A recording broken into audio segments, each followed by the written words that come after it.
क्या बताते थे? कै खाना कै सोवना और न कोई चित, हर्षा प्रीतम विसारा बालापन का मृत्यु।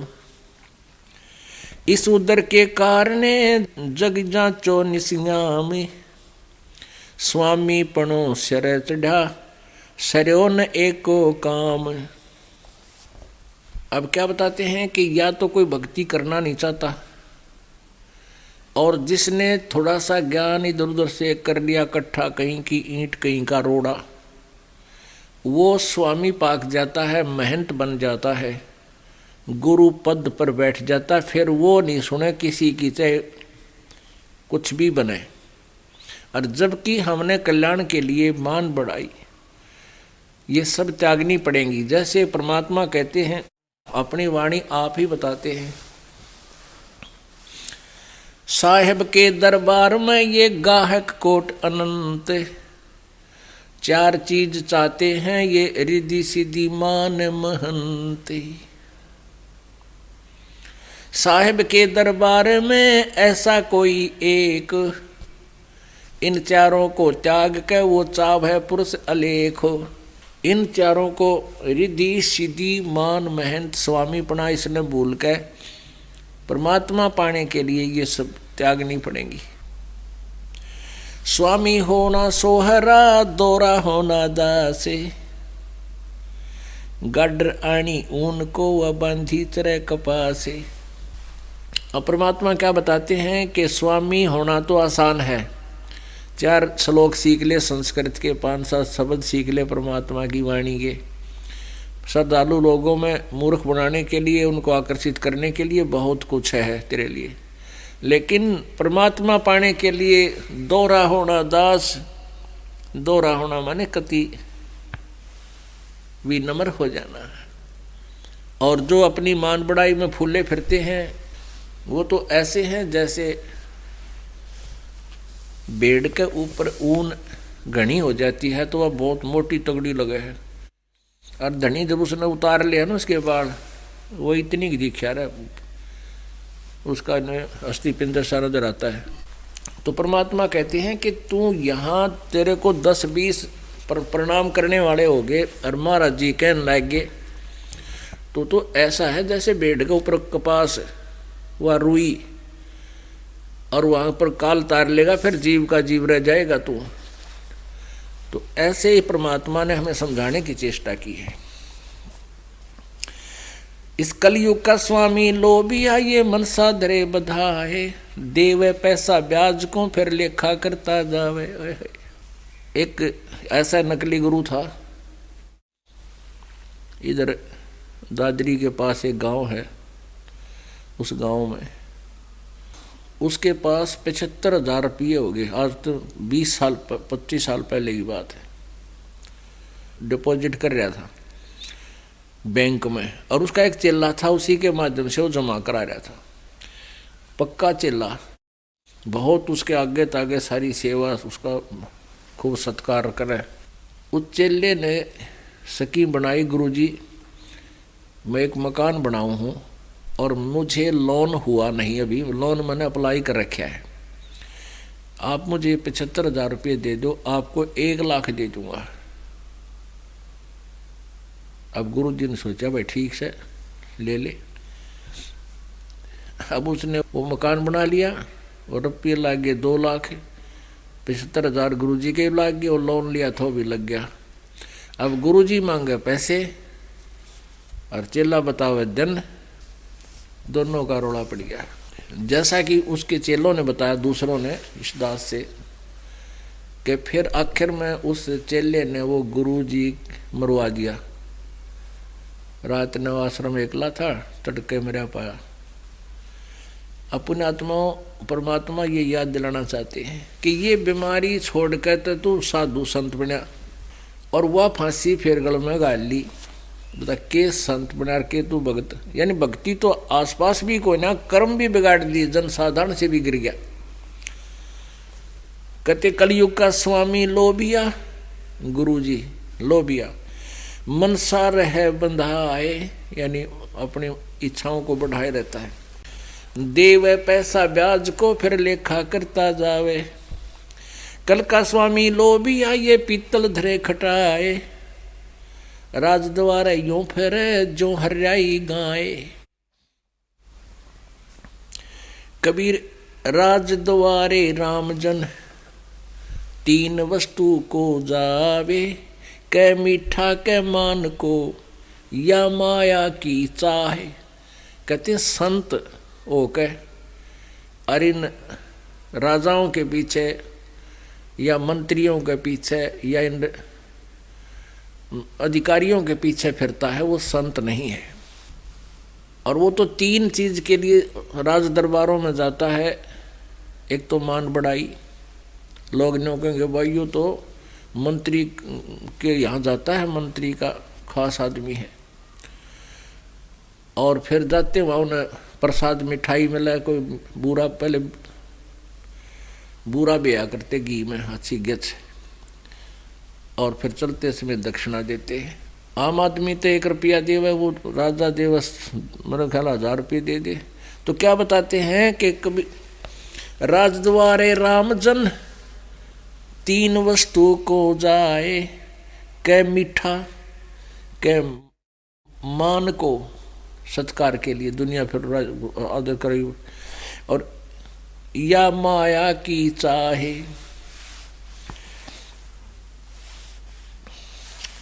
कबीर कलयुग कठिन है संत न पूजै कोई, कामी क्रोधी मस्करे है तिनको आदर होवे। हरि सिमरन साची कथा कोई सुन है काने, कलयुग पूजा दंभ की और पाखंडी को माने। परमात्मा बताते हैं कि सच्ची कथा, सच्ची कथा जो ये दास बता रहा है, ये परमात्मा पहले बताया करते थे कि ब्रह्मा विष्णु महेश पूजा के योग नहीं है। ये कर्म नाश पाप आपके दुखों का निवारण नहीं कर सकते, ये आपको मोक्ष नहीं दे सकते, ये भी अविनाशी नहीं है, ये नाशवान है। तो कहते हैं यह सच्ची कथा और यह सच्चा सुमन, कोई कोई सुन है कान, कोई एक सुन है कान, मुश्किल तो एक आध सुनता है। और कलयुग पूजा दंभ की भाई पाखंडी को मान। कलयुग में पूजा दंभ की और पाखंडी की इज्जत होती है। तारा मंडल बैठ कर ये चांद बड़ाई खावे, उदय हुआ जब सूरज का स्यों तारों छिप जावे।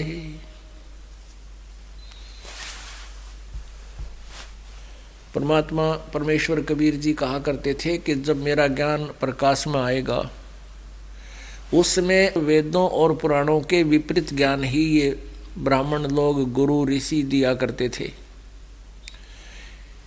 फिर भी वो ब्रह्म को सुप्रीम पावर बताते थे, ब्रह्मा विष्णु महेश को भी अजरो अमर बताते थे, 3 लोक के भगवान भी बताते थे, रजगुण सतगुण तमगुण भी बताते थे।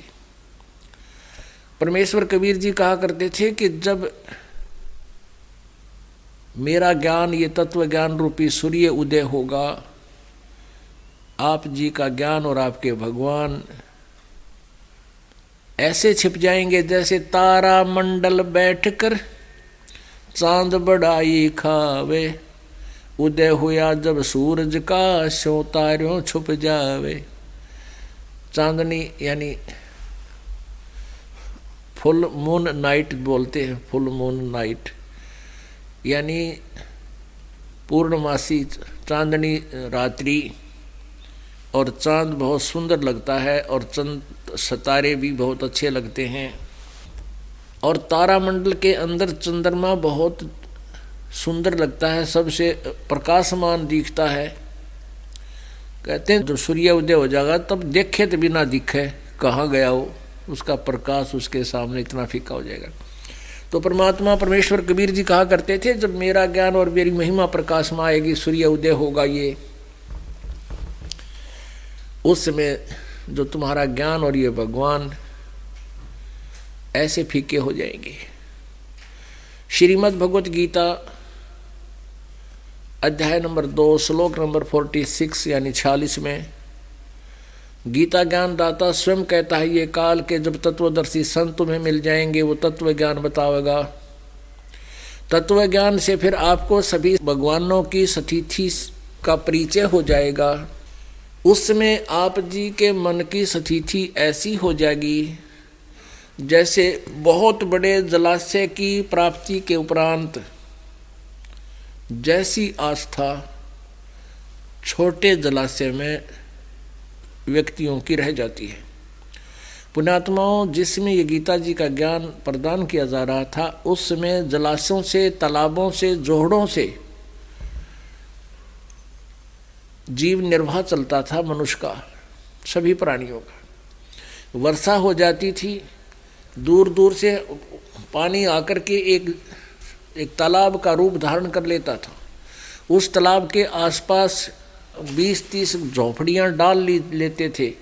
पहले ऐसे छोटे छोटे गांव नगर हुआ करते, 50 घर हो गए, 20 हो गए, और सारा जीवन उसी से नहाने के लिए जल लेते थे तालाब से, उसी से पीने के लिए, उसी से कुछ थोड़ी बहुत सब्जी बो लेते, उसी से सिंचाई करते थे। कहने का भाव ये है कि यदि 1 वर्ष वर्षा ना हो तो उस तालाब का जल सूख जाता था, और 2 वर्ष वर्षा ना हो तो अकाल पड़कर वो सभी नष्ट हो जाते थे, उसके आश्रित प्राणी, व्यक्ति भी, प्राणी भी। और उन व्यक्तियों को जो केवल एक तालाब, छोटे से जलाशय पर आश्रित है, उनको बहुत बड़ा सरोवर मिल जावे, इतनी बड़ी झील मिल जावे, उसका पता लग जावे कि जहाँ 10 वर्ष भी वर्षा ना हो तो भी उसका जल ना सूखे, तो उस समय उन प्राणियों की आस्था उस छोटे जलाशय में जैसी रह जाती है। पुण्यात्मा, उनको वो जलाशय का जल, छोटे जलाशय यानी तालाब का जल बुरा नहीं लगता, लेकिन वो सफिशिएंट नहीं है, वो पूर्ण उनका सब कार्य पूरे नहीं कर सकता, उनके लिए पर्याप्त नहीं है। वो तो काम चलाऊ सरकार है, वो तो काम चलाऊ था। वर्षा होगी तब जल इकट्ठा हो गया, ना हुई तो मर गए। और उस तालाब, उस झील के ऊपर 10 वर्ष भी वर्षा ना हो तो भी जल उसमें समाप्त नहीं होता, तो वो तुरंत उसको त्याग कर उस बड़ी झील की शरण ले लेते हैं। तो पुण्यात्माओं, आज जो बुद्धिमान व्यक्ति हैं, जिनके पिछले शुभ संस्कार अधिक हैं, वो इस ज्ञान को सुनते ही और तुरंत उन पूजाओं को, उन देवताओं को, उन भगवानों को, उन जलाशय को तुरंत त्याग के, कौन किन को, जो स्वयं नाशवान है, जो स्वयं भी मरेंगे तो आपकी कैसे रक्षा करेंगे, जो स्वयं भी अपने कर्म का दंड भोगना ही पड़ता है, वो प्रारब्ध में परिवर्तन नहीं कर पाते, तो आपको सुख कैसे देंगे। श्री कृष्ण का जीवन देख लो, सारा जीवन दुख में भरा रहा। जन्म जेल में, माँ बाप जेल में, बाहर आया तो मामा दुश्मन, जरासिंह, शिशुपाल, चाणोर, कोई कभी कोई उसके पीछे पड़े हुए।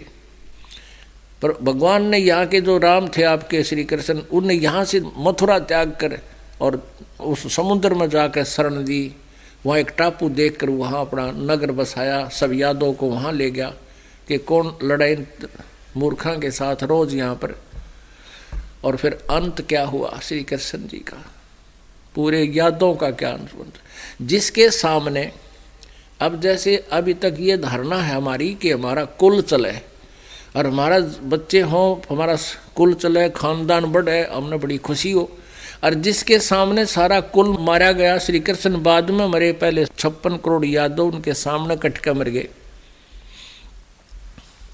किसी व्यक्ति का 5 बेटे हैं और एक बेटा मर जा, टक्कर मारा है वो उसकी दुख में, और 2 मर जा तो जमा रो का अंधा हो जाता है, और 5 मर जा तो उसकी स्थिति वो जान सके जिस गल बीता है। और श्री कृष्ण जी के पोते और पड़पोते और सारा रिश्तेदार, खानदान सारा नष्ट हो गया, और श्री कृष्ण जी भी देख रहा है। एक बुढ़िया रोए थी न, बोली एक बेटा मर गया, 2 पोते मर गए एक्सीडेंट में, हे भगवान ये दुख देखने खातिर मैं क्यों जिंदा रहेगी, पहले क्यों ना मरगी। यानी जो बाद में बुजुर्ग जीवित है उसके सामने कुल मरण लग रहा है, वो सुखी नहीं हो सकता। तो